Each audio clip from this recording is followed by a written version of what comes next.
हमारे फॉर्मर राष्ट्रपति doctor APJ Abdul Kalam ने कहा था कि आसमान की तरफ देखो, हम अकेले नहीं हैं, पूरा ब्रह्मांड हमारे साथ दोस्ताना है। और जो सपने देखते हैं और उन्हें पूरा करने के लिए दिन रात मेहनत करते हैं, वे एक दिन ज़रूर सफलता हासिल करते हैं। और ये ब्रह्मांड भी केवल उन्हें ही सर्वश्रेष्ठ देने का षड्यंत्र रचता है। और यकीनन ये ब्रह्मांड बहुत ही खूबसूरत है और विराट है। तो दोस्तों, इसी कोट के साथ मैं अपनी इस वीडियो की शुरुआत करता हूँ। मेरा नाम है राहुल और मैं श्री एजुकेशन पर आपका वेलकम करता हूँ। तो दोस्तों, आज के इस वीडियो में हम अर्थव्यवस्था, जो हमने इसके पहले वाले वीडियो में एक नए सब्जेक्ट की शुरुआत करी थी, अर्थशास्त्र की, तो दोस्तों आज इसी सीरीज को कंटिन्यू करते हुए हम इसके लेक्चर नंबर 1 की बात करेंगे। और इस वीडियो में हम एक पहले यानी कि एक नए चैप्टर की और सबसे पहले चैप्टर की शुरुआत करेंगे। हम बात करेंगे अर्थशास्त्र और अर्थव्यवस्था की। तो दोस्तों, सबसे पहले हम देख लेते हैं कि हम इस वीडियो के अंदर पढ़ने क्या वाले हैं, यानी कि what are we going to discuss. तो सबसे पहले दोस्तों हम इसमें देखेंगे कि अर्थशास्त्र क्या है, यानी कि अर्थशास्त्र की इसमें बेसिकली हम परिभाषा देखेंगे, डेफिनेशन को देखेंगे। और दूसरा दोस्तों हम देखेंगे अर्थशास्त्र के प्रकार, यानी कि टाइप्स ऑफ इकोनॉमिक्स। तीसरे नंबर पर दोस्तों हम देखेंगे इसमें अर्थशास्त्र के मुख्य घटक, यानी कि कंपोनेंट्स ऑफ इकोनॉमिक्स। तो दोस्तों आइए शुरू करते हैं। तो दोस्तों, अर्थशास्त्र जो है ये 2 ग्रीक शब्दों से मिलकर बना हुआ है। पहला है ओकोस, जिसका मतलब होता है गृहस्थ का नियम, यानी कि it is a management of house hold. और दूसरा होता है दोस्तों नेमीन, यानी कि कानून। यानी कि दोनों दोस्तों ग्रीक वर्ड है, जर्मन भाषा से लिए गए हैं। अब दोस्तों हम देख लेते हैं कि इसकी प्रॉपर डेफिनेशन अपने आप में क्या होती है। यानी कि अर्थशास्त्र जो है दोस्तों, ये सामाजिक विज्ञान की ऐसी शाखा है जिसके अंतर्गत वस्तुओं, सेवाओं, उत्पादन, वितरण और उपभोग की प्रक्रिया जो होती है उसका अध्ययन किया जाता है। अभी दोस्तों मैं आपको बताऊंगा कि वस्तु और सेवाओं का उत्पादन, वितरण और उपभोग कैसे किया जाता है, ये भी मैं आपको अभी बताने वाला हूं। तो दोस्तों सबसे पहले अर्थशास्त्र को जो एक सब्जेक्ट के रूप में स्टार्ट किया गया था वो एडम स्मिथ के द्वारा किया गया था। और एडम स्मिथ दोस्तों ये जो हैं ये स्कॉटलैंड के हैं, यानी कि दोस्तों ये क्या थे, ये एक ब्रिटिश अर्थशास्त्री थे। और एडम स्मिथ ने सबसे पहले 1776 में, यानी कि 1776 में एक इनकी बुक प्रकाशित हुई थी जिसका नाम था द वेल्थ ऑफ नेशंस। और उसमें दोस्तों इन्होंने एक सिद्धांत दिया था या एक नियम दिया था जिसका नाम था डिमांड एंड सप्लाई, यानी कि मांग और आपूर्ति का नियम था। और उसी से दोस्तों ये फेमस हुए थे। तो दोस्तों हम देख लेते हैं, नेक्स्ट स्लाइड की ओर चलते हैं। तो जैसे कि दोस्तों मैंने आपको बताया कि इन्होंने एक बुक लिखी थी जिसका नाम था द वेल्थ ऑफ नेशंस। और इन्हें दोस्तों फादर ऑफ इकोनॉमिक्स भी कहा जाता है, यानी कि अर्थशास्त्र का पिता भी दोस्तों एडम स्मिथ को कहा जाता है। और इसी कारण इन्हें दोस्तों इन्होंने अर्थशास्त्र को धन का विज्ञान कहा था, यानी कि science of economy, science of economy भी कहा था। और जैसे कि मैंने दोस्तों अभी आपको बताया कि इन्होंने एक सिद्धांत दिया था या एक नियम दिया था जिसका नाम था मांग और आपूर्ति, यानी कि डिमांड और सप्लाई का इन्होंने नियम दोस्तों दिया था। अब दोस्तों मैं आपको बताना चाहता हूँ कि उत्पादन, वितरण और उपभोग में आपस में क्या रिलेशन होता है दोस्तों। तो दोस्तों हम एग्जाम्पल के साथ समझते हैं। मैं आपको बहुत ही सिंपल लैंग्वेज में समझाने की कोशिश करूँगा। मान लो दोस्तों कोई भी एक किसान है, यानी कि दोस्तों क्या है, कोई भी एक किसान है। और किसान ने दोस्तों किसी भी वस्तु की या किसी भी उत्पाद की खेती की, यानी कि उत्पादन करा। मान लो उसने आलू, टमाटर या प्याज, किसी भी एक उत्पाद का क्या करा दोस्तों, उत्पादन करा। और मान लो दोस्तों जब उसने उस उत्पाद का उत्पादन हुआ तो उत्पादन होने के बाद जिस वस्तु का या जिस चीज़ का, मान लो आलू, प्याज या टमाटर, इन तीनों में से किसी भी एक उत्पाद का उसने क्या करा, उत्पादन करा। और उत्पादन होने के बाद उसकी दोस्तों मैन्युफैक्चरिंग, मास स्केल पे मैन्युफैक्चरिंग होने के लिए उसे कहाँ में ले जाया जाएगा, फैक्ट्री में ले जाया जाएगा। और फैक्ट्री में ले जाए जाने के बाद उससे कोई भी दोस्तों एक गुड्स या कोई भी एक वस्तु बनाई जाएगी। और वस्तु बनाने के बाद दोस्तों उसे मार्केट में उतारा जाएगा। तो मार्केट के अंदर क्या करा जाएगा, उसका डिस्ट्रीब्यूशन किया जाएगा। और डिस्ट्रीब्यूशन होने के बाद दोस्तों उसे कौन खरीदेगा, जो उपभोक्ता हैं वे क्या करेंगे दोस्तों, उसे खरीदेंगे और उपभोक्ता उसे खरीदेंगे। और दोस्तों अगर ये क्वेश्चन आ जाए कि यानी कि खपत, यानी कि जो कंजम्पशन है उसका मूल्य किसके द्वारा निर्धारित किया जाता है? तो जो थोक विक्रेता होते हैं उसके द्वारा दोस्तों उसका कंजम्पशन का यानी कि खपत जिस वस्तु की जानी है उसका मूल्य निर्धारित किया जाता है। तो दोस्तों ये छोटा सा संबंध था उत्पादन, वितरण और उपभोग में। ये दोस्तों आप इस मतलब एग्जाम्पल से भी समझ सकते हैं। दूसरा एग्जाम्पल हम लेते हैं। मान लो आपके जो पिता हैं वे किसी भी कंपनी के अंदर कर्मचारी है और उनकी दोस्तों सैलरी है 20,000 रुपये, और 20,000 में से आप उनके एकमात्र पुत्र हैं तो 7,000 रुपये उन्होंने आपको जेब खर्च दे दिया, और 3,000 रुपये दोस्तों क्या कर दिया, 3,000 रुपये उन्होंने अपने घर के खर्चों पर उठा दिए। तो इस तरह से दोस्तों उन्होंने कितने रुपए खर्च कर दिए, यानी कि 10,000 रुपये खर्च कर दिए,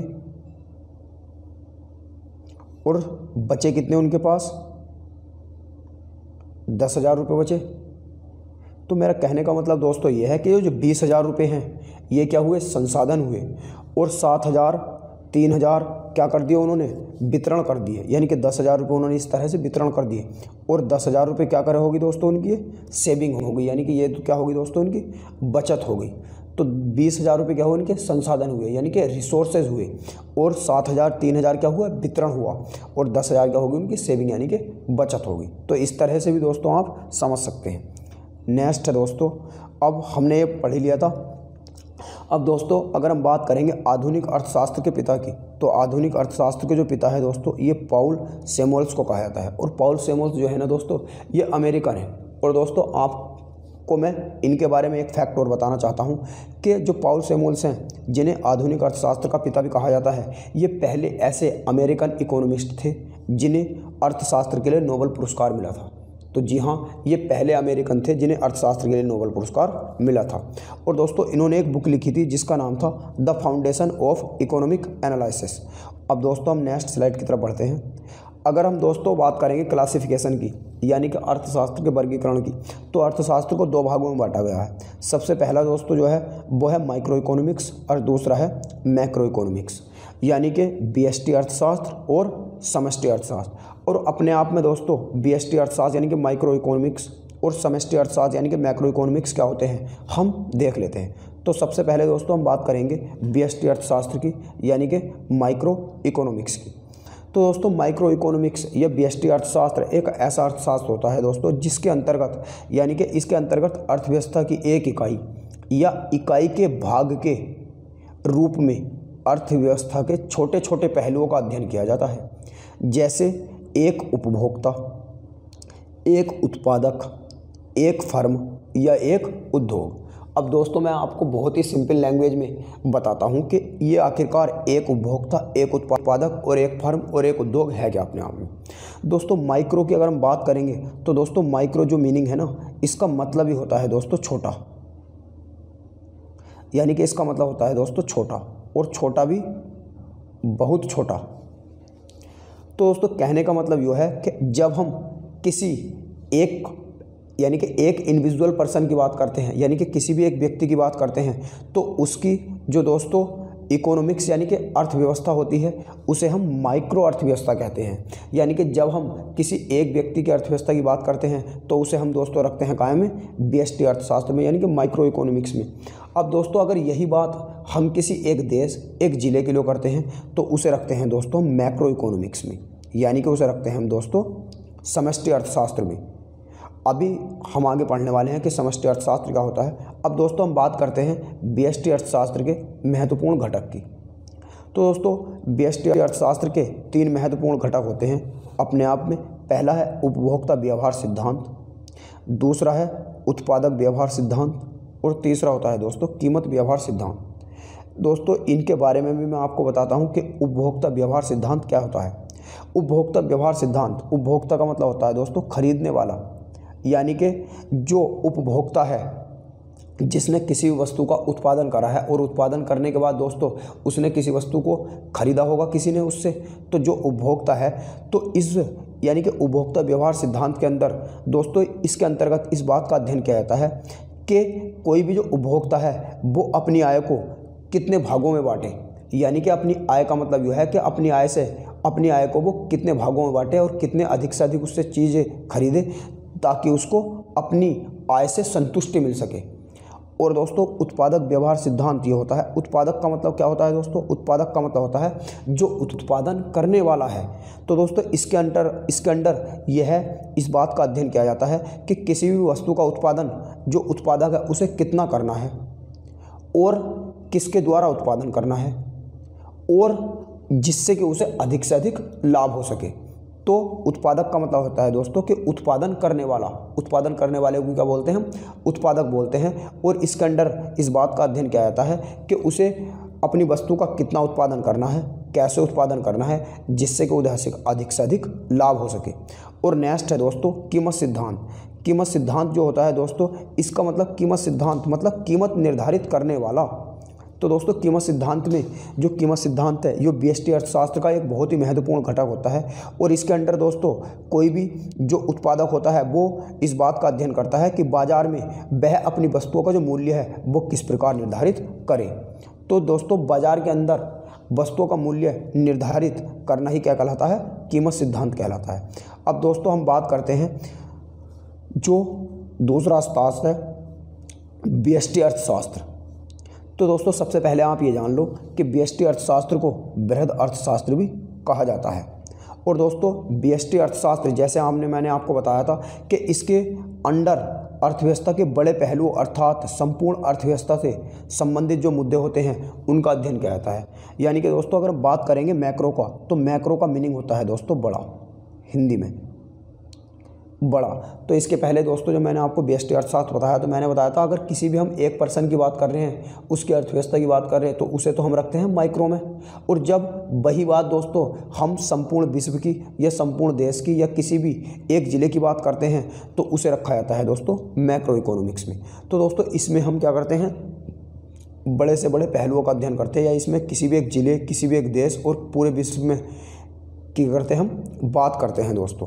तो दोस्तों अगर हम बात करेंगे समष्टि अर्थशास्त्र की, तो समष्टि अर्थशास्त्र में किसी भी एक देश या एक जिला या पूरे विश्व की बात की जाती है। और दोस्तों इसके अंदर हम क्या करते हैं, यानी कि इसके अगर हम एग्जांपल देख लेते हैं, यानी कि समष्टि अर्थशास्त्र के अंदर क्या क्या आता है, राष्ट्रीय आय आता है, राजकोषीय नीति आता है, मौद्रिक नीति, गरीबी और बेरोजगारी आते हैं। ये दोस्तों अपने आप में पूरे एक चैप्टर भी है जो आने वाले वीडियो के अंदर हम पूरे कवर कर रहे हैं, पूरे तरह से डिटेल में कवर करेंगे। फिर भी दोस्तों मैं आपको बताना चाहता हूँ कि राष्ट्रीय आय जो है यो भारत के अंदर CSO यानी कि सेंट्रल स्टैटिस्टिकल ऑर्गेनाइजेशन यानी कि केंद्रीय सांख्यिकी संगठन द्वारा भारत के अंदर राष्ट्रीय आय का आकलन किया जाता है। और दोस्तों मैं आपको अब बताना चाहता हूँ कि राजकोषीय नीति अपने आप में क्या होती है। तो राजकोषीय नीति और मौद्रिक नीति जो है, जब किसी देश की या जब देश की आर्थिक स्थिति खराब हो जाती है तो उसे सुधारने के लिए जो नीतियाँ बनाई जाती हैं दोस्तों, तो उन्हें हम राजकोषीय नीति या मौद्रिक नीति कहते हैं। तो मौद्रिक नीति मगर दोस्तों फ़र्क इनमें ये होता है कि जो राजकोषीय नीति है ना, ये तो केंद्र सरकार के द्वारा बनाई जाती है। और केंद्र सरकार के द्वारा अंडर भी दोस्तों एक मंत्रालय होता है जिसे बोलते हैं हम मिनिस्ट्री ऑफ फाइनेंस, यानी कि वित्त मंत्रालय। तो वित्त मंत्रालय द्वारा बनाई जाती है राजकोषीय नीति। और अगर हम बात करेंगे दोस्तों प्रेजेंटेशन की कि वित्त मंत्रालय की जो मंत्री हैं इस टाइम कौन है, तो वे हैं दोस्तों निर्मला सीतारमण। तो निर्मला सीतारमण, और निर्मला सीतारमण से दोस्तों अभी रिसेंटली एक उन्होंने एक बयान भी दिया था जिसके अंदर कंट्रोवर्सी हुई थी। उन्होंने कहा था, क्योंकि आप जानते हो दोस्तों इस टाइम जो है वो प्याज का मूल्य क्या है, बढ़ रहा है। तो उन्होंने अभी एक बयान दिया जिसमें उन्होंने कहा था कि हमारे घर तो प्याज कोई खाता ही नहीं है। तो दोस्तों उन्होंने उन्हें बात तो करनी थी एक प्रॉपर देश की, मगर उन्होंने बात करी क्या है, एक इंडिविजुअल अपने होम की। तो इस बात को लेकर कंट्रोवर्सी थी कि जो मैम उन्होंने जो उनका इंटरव्यू लेने वाले थे उन्होंने पूछा कि मैम आप अपने अर्थशास्त्र की जो बात करें आप समष्टि अर्थशास्त्र की बात करिएगा, यानी कि आप बात करिएगा अपने देश की, ना कि अपने घर की। तो दोस्तों उन्होंने वहाँ बात करी थी काहे की, व्यष्टि अर्थशास्त्र की, मगर उन्हें बात करनी थी किसकी दोस्तों, समष्टि अर्थशास्त्र की। क्योंकि निर्मला सीतारमण पर जो भार सौंपा गया है वो दोस्तों पूरे देश का सौंपा गया है। तो ये भी आपको दोस्तों याद रखने, मैंने आपको इंटरेस्ट के लिए बता दिया। और दोस्तों बात करेंगे अगर मौद्रिक नीति, तो मौद्रिक नीति जो है ये दोस्तों RBI के द्वारा बनाई जाती है। आरबीआई के द्वारा। और आरबीआई के द्वारा ये दोस्तों जब बनाई जाती है, इसके अंडर क्या होता है, आरबीआई जो होता है वो मुद्रा के मूल्य को, यानी कि रिजर्व बैंक ऑफ इंडिया जो है, जो हमारा केंद्रीय बैंक है, तो आरबीआई मुद्रा के मूल्य की स्थिरता को बनाए रखने के लिए, ताकि महंगाई ना हो, महंगाई को कंट्रोल करने के लिए मौद्रिक नीति बनाता है। अब दोस्तों हम बात करते हैं जो समष्टि अर्थशास्त्र है उसके महत्वपूर्ण घटक की।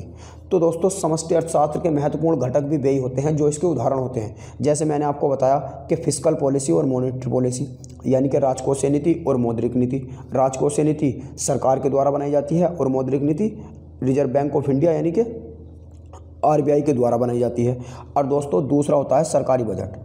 सरकारी बजट दोस्तों मैं आपको बताता हूँ, फिर भी वैसे सरकारी बजट अपने आप में एक चैप्टर भी है, फिर भी आप समझ लो। सरकारी बजट या दोस्तों बजट जो होता है, इसके अंदर सरकार के एक वित्तीय वर्ष में आमदनी और खर्च की गणना की जाती है, यानी कि सरकार ने कितनी आमदनी करी और कितना उसने खर्च करा। आमदनी जो होती है सरकार को वो दोस्तों टैक्सों से होती है, टैक्स वसूल के। और दोस्तों बजट जो होता है दोस्तों, बजट को भी दोस्तों हम दो एस्पेक्ट में पढ़ते हैं। एक तो दोस्तों पॉलिटिकल एस्पेक्ट इसका, और एक इसका दोस्तों इकोनॉमिक एस्पेक्ट।